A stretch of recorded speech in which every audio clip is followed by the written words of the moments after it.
Alright, well I'm back working on my E90. So this car I bought pretty much the sole purpose of flipping it. I have no real use for the car myself. Don't like it enough to keep it.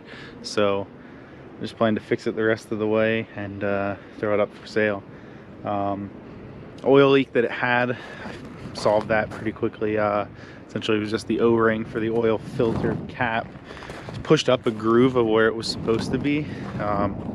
So it had, when it was seated down in, then the O-ring was out of the filter housing and allowing oil to just kind of spew.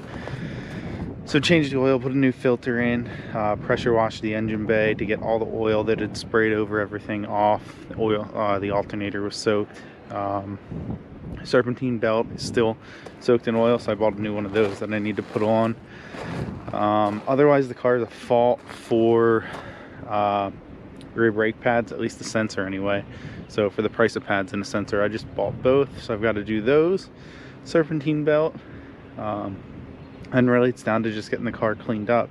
I think it could use tires, so I'm kind of on the fence about just buying 16-inch tires for these wheels that it has, or finding some 17-inch wheels to throw on it. But I've got to do the serpentine belt and brakes, and then like I said, then it's just detailing.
The old belt, I think, was slipping a little bit and has one of the ridges kind of worn away, and it's just soaked in oil. Well, the new belt's on. Put the front shroud, air inducts, whatever it is, back on. Engine cover, threw that on. Front of the engine's still caked in oil, so I'll have to pressure wash that again, degrease it. But I think that pretty much finishes up everything I have to do under the hood.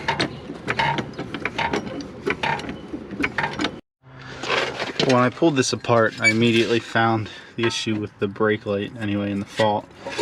So this is the rear sensor. There's only one on this side, on the passenger side, and it was zip tied like this and just kind of tucked into the, like, around the brake bleeder. So it wasn't even connected. So obviously that was the problem. I have the inner fender apart, so I can unplug that sensor and throw the new one on. And the pads aren't really bad. They're probably 3/4 light or so, maybe half. But while it's apart, throw the new pads in and lube the sliders and everything, and then that's a wrap for this side. Now that it's all back together, both sides are done. I'm curious to see if the fault resets on its own and if I can clear the fault on the dash.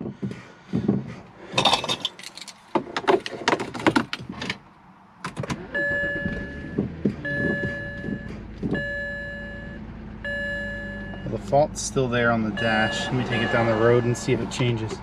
Alright, so I was able to reset the rear pad warning. So brake light's out right now. Let's see if I start it up, if it stays out.